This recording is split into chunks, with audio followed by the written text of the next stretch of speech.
Вот смотри. Сумки, документы, вон валяются до сих пор. Документы и перечень, что здесь лежало. Какие-то капельницы, смотрите.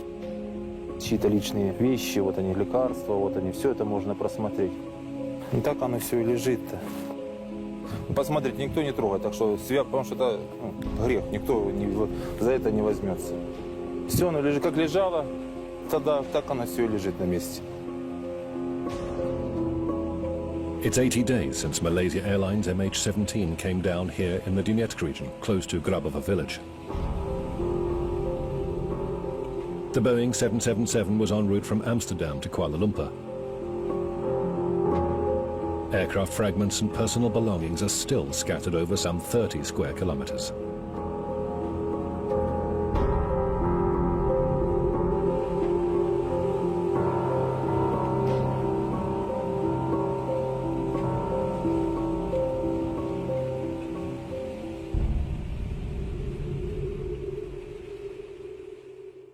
Услышали два хлопка. Первый хлопок услышали, мы в доме были, а второй хлопок уже выскочили, он сильнее был. Крутилось это в воздухе, она крутилась. Упал ящик серого цвета вправо, влево отлетело что-то с красным, и падали обломки, я уже был за бугром, самолет, он взорвался и сюда полетел. Самолеты же бомбили нас, мы так приседали, тут ложились на пол. А это, слышим, летит. Что я слышала? Летит. Бах! И дым черный. Оттуда, вот с той стороны повалил. Он летел, но там действительно иллюминаторов не было видно. На уровне самых высоких деревьев был. Через пару минут пошел звук улетающего самолета. Хороший звук улетающего самолета. В ту сторону. Самолетов было два.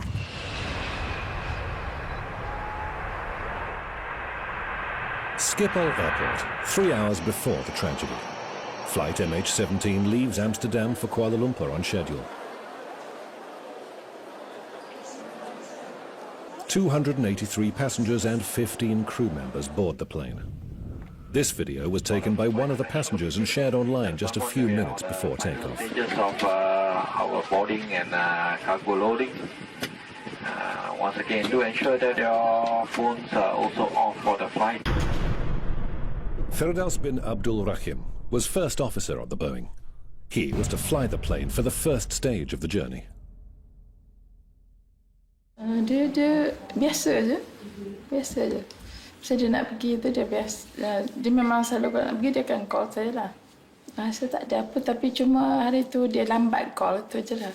Selalu dia biasa bila dia dah naik dia punya pick up dia akan call kan. Tapi masa tu dia kata dia dah terlambat. Pick up dia lambat.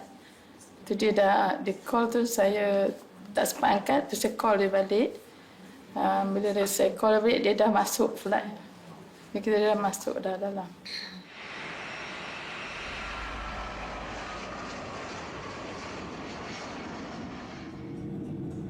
Two hours after taking off, the plane entered Ukrainian airspace.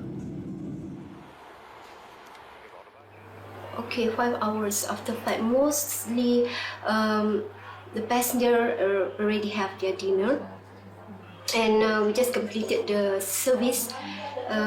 Some of them are sleeping, and the crew might be checking the next meal because we're gonna serve breakfast before landing. In July, violent fighting was underway in the east of the country between government forces and militia groups from the self-proclaimed Lugansk and Donetsk People's Republics. Nevertheless, air corridors over the region remained open to civil aircraft, although planes were forbidden to fly below 8,000 meters or 24,000 feet. The Malaysian Boeing was cruising at 10,000 meters and was about to enter Russian airspace. At 16:21 local time, MH17 transmitted its very last position report. Dnipro radar, Malaysian 17, flight level 330. Malaysian 17, Dnipro radar, good day, radar contact. Malaysian 17, yes. Днепропетровск, это Ростов-1. Не могли бы вы дать курс Малайзии до Ростова, до точки РМД? У нас их здесь 3. Для Малайзии 17? Да, мы вернем их обратно к точке TIKNA. Хорошо. В 17:09 примерно московского времени информация по Олде прошла о том, что воздушное судно в 23 минуты должно войти в нашу зону. Ну, фактически оно в нашу зону не входило. Украинский диспетчер вышел и уточнить, выходил ли к нам на связь этот рейс, на что получил отрицательный ответ. Соответственно, уточнил, наблюдаем ли мы отметку от этого воздушного судна. Мы ее также не отмечали, не видели на своих локациях. Ростов, вы видите Малайзию? Она отвечает? Нет, похоже, его цель стала распадаться.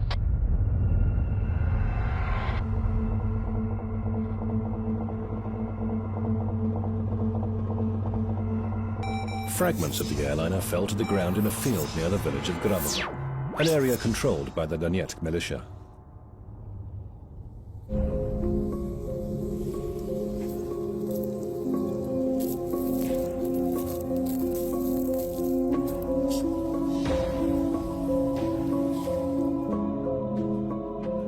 The commander of one militia group, Oleg Vtulkin, was among the first on the scene after Malaysia's Boeing 777 went down.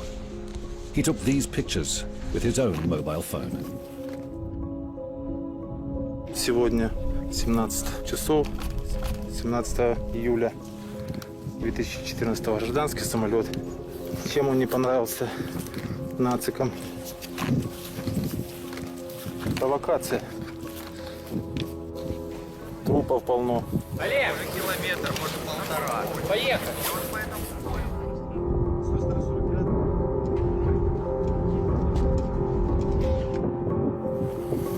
Ну, зрелище не из приятных, даже находиться тут было тяжело.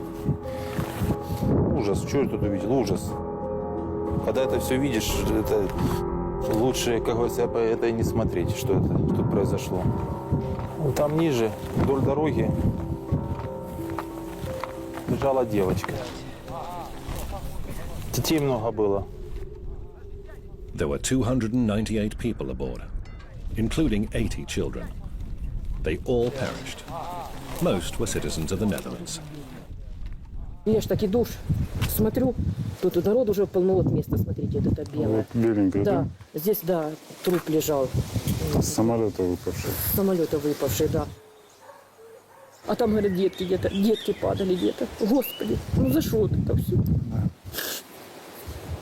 Туда ходила, цветочки ставила, свечки. Посмотрю, там, говорю, там лежат эти тапочки, господи, детские, такие маленькие. Moments before the disaster, residents of Grabova village close to the crash site saw another aircraft in the sky. Реально слышал два хлопка, ну как выстрел, как мы уже попривыкали, и большой взрыв был.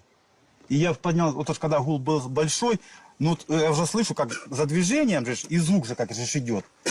Голову показал, а тут вот над головой это еще один гул. Еще один гул. Я поднимаю и смотрю, высоко маленький военный был. Серебряное днище было. Так что был второй, это по-любому, 100% был второй самолет.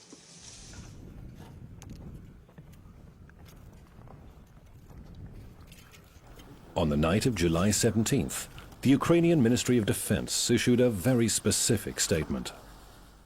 У районі загибелі літака українська авіація не працювала. Peter Heisenker is a German pilot with a long service record. He's flown most modern passenger aircraft in the course of his career. He became interested in the story of the downed Boeing after seeing a photograph taken at the crash site.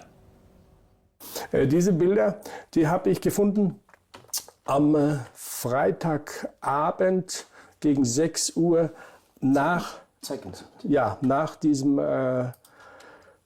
Abschuss. Und es war dieses Bild, was mich so, ja speziell dieses Bild von dem Cockpitteil, was man sieht, was direkt auf der Kapitänsseite des Flugzeugs ist. Und man kann in diesem Bild sehen, dass sehr gezielt direkt auf den Piloten geschossen worden ist. Es ist das große Loch dort und dieses Loch trifft genau die Bauchgegend des Piloten. Und das ist, also wenn man sich das vorstellt, ich bin ja fasziniert, das habe ich Also es war ein Glücksfall, dass ich es in dieser Auflösung im Internet unter Google Images gefunden habe. Und ich mache es mal auf Vollbild. Dann sieht man es in seiner Gänze. Und was hier sofort auffällt, das sind hier Einschüsse, etwa von einer 30 mm Kanone. Und jetzt kommt das Spannende.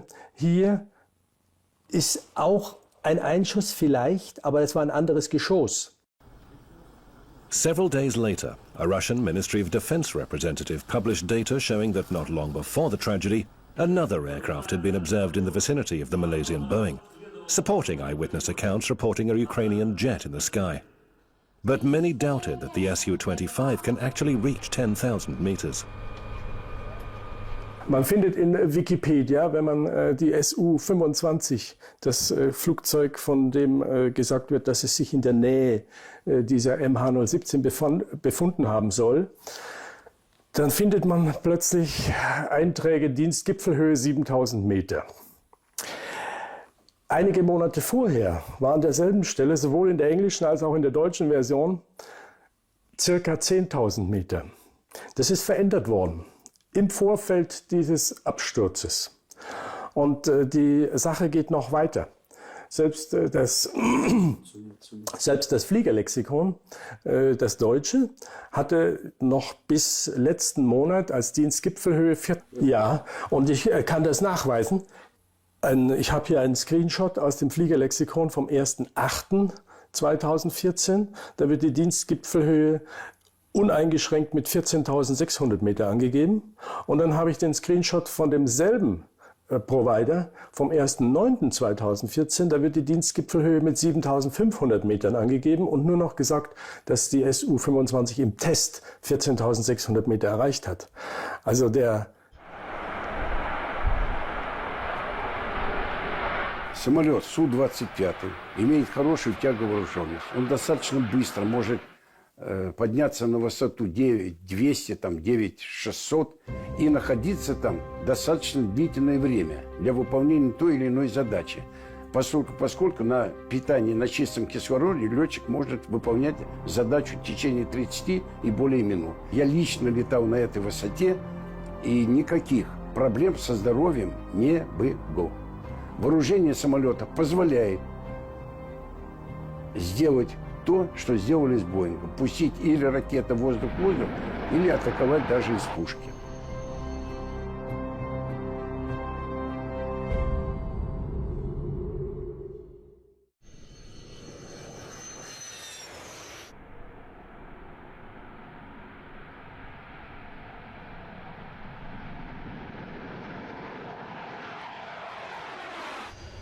These Su-25 fighter jets, NATO codenamed Frogfoot at the Russian Aviation Center in Lipetsk, are identical to those used by the Ukrainian Air Force.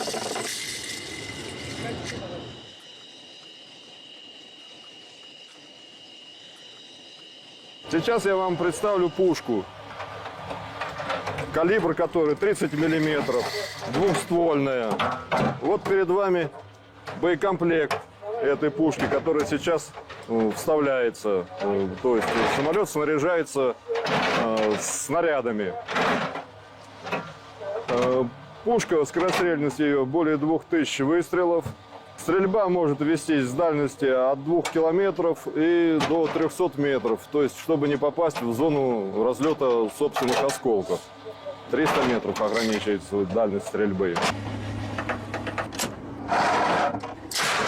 Вот на ручке управления самолетом находится с правой стороны гашетка для управления пушки, то есть гашетка для стрельбы из пушки. The Russian Air Force agreed to carry out an experiment to establish what the damage caused by a 30mm cannon would look like. That's exactly the same kind of gun that's fitted to the Su-25.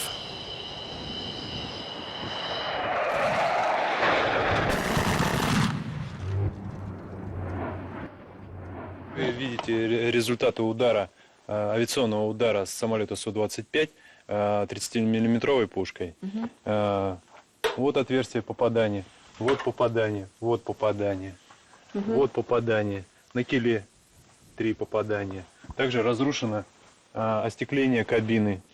Это так называемые входные отверстия. Соответственно, если мы обойдем самолет, то там посмотрим то, что осталось при выходе снаряда. Вот видите выходное отверстие. Вот выходное отверстие. Вот.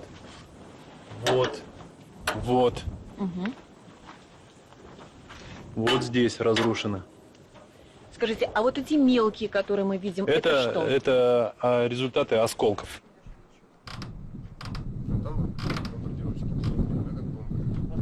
The nature of the holes found in the Boeing was also noted by Malaysian experts. 2 weeks later, newspapers in Kuala Lumpur published reports suggesting the possibility of a Ukrainian aircraft being involved in the attack. This was based on photographs of the fragments that were found on the ground, which showed a variety of fragmentation holes consistent with a missile and cannon fire. So on that basis, Malaysian investigators are working on the alternate theory. There's an image of the wing. There's the front fuselage. There was one mark that looked like a jagged piece. On the night of the 21st July, representatives of the People's Republic of Donetsk handed both flight recorders from the downed Boeing over to Malaysian experts. Later, at the request of the Netherlands government, they were sent to the United Kingdom for analysis. Many expected that the crucial last moments of the flight would shed light on what had caused the crash. But on September the 9th, the committee issued a brief report which stated nothing new. Pattern of damage to the body of the aircraft and the cockpit is consistent with the damage that would be expected from a large number of high-energy objects that penetrated the aircraft. This is probably what led to the structural damage to the aircraft and would also explain the abrupt end to the data registration on the recorders, the simultaneous loss of contact with air traffic control, and the aircraft's disappearance from the radar. Under international regulations, an aviation committee should investigate a crash site as soon as possible. Естественно, расследователи должны эти обломки были собрать и выложить, как говорят у расследователей, макет самолета, чтобы иметь четкое представление, откуда, с какой точки было осуществлено вот это внешнее воздействие. It was some time before aviation investigators were able to start work on the crash site. Despite the militia forces suggesting a local ceasefire, it's alleged that the Ukrainian military continued to fire shells into the area. When the investigators go in and they do a bit of work, and then of course it is disrupted by the shooting from the side of the Ukrainian army. Она ж явно не от Боинга. Нет, ее не было. Когда произошла катастрофа, ее не было. Это потом обстрел был этой территории. Это мины или... Не, ну это что-то ли гаубица, что такое. Это явно не мина. Это что-то мощное.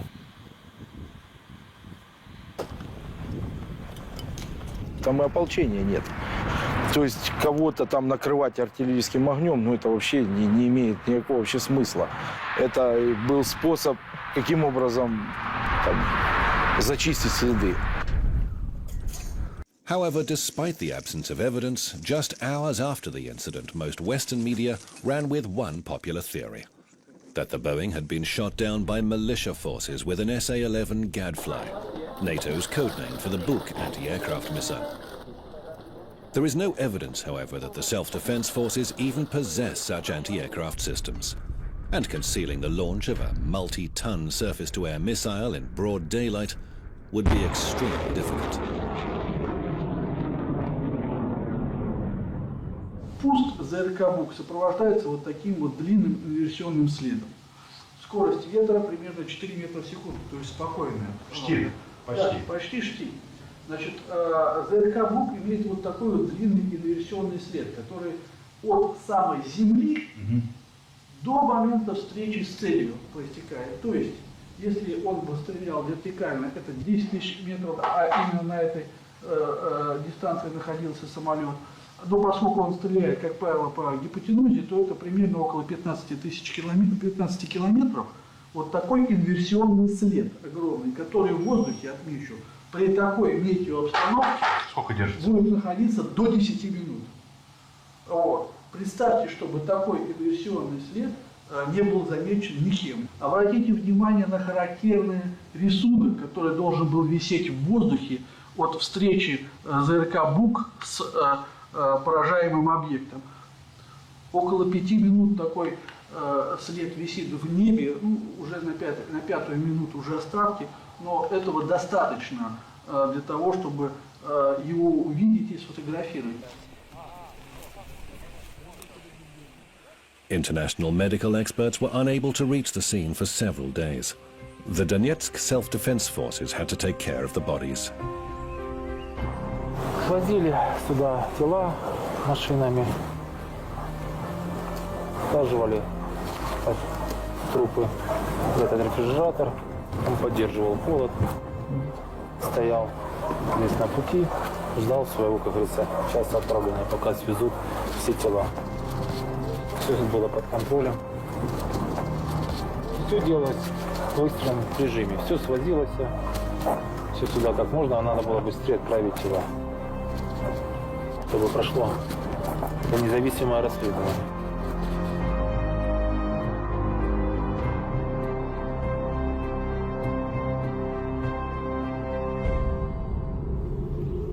Victims' relatives had little opportunity to visit the crash site. But the Dzerzhinskis from Australia, whose daughter was a passenger on MH17, were determined to get to the region independently. We have promised our daughter we will come here. But it actually, as soon as possible, it was a time factor. Yeah, we should have come here the minute it happened, the next day.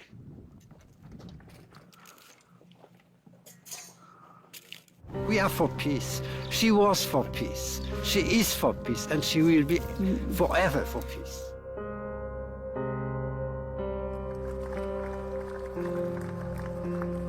Almost everyone in the Netherlands, where most of the MH17 victims were citizens, watched this funeral live on television. News of the Malaysian Boeing destroyed over Ukraine was soon pushed out of the headlines by other international events. Promises to reveal shocking proof of separatist involvement faded away, never to be mentioned again. Meanwhile, wreckage from the 300-ton Boeing 777 remains scattered across the fields near a small Donetsk village.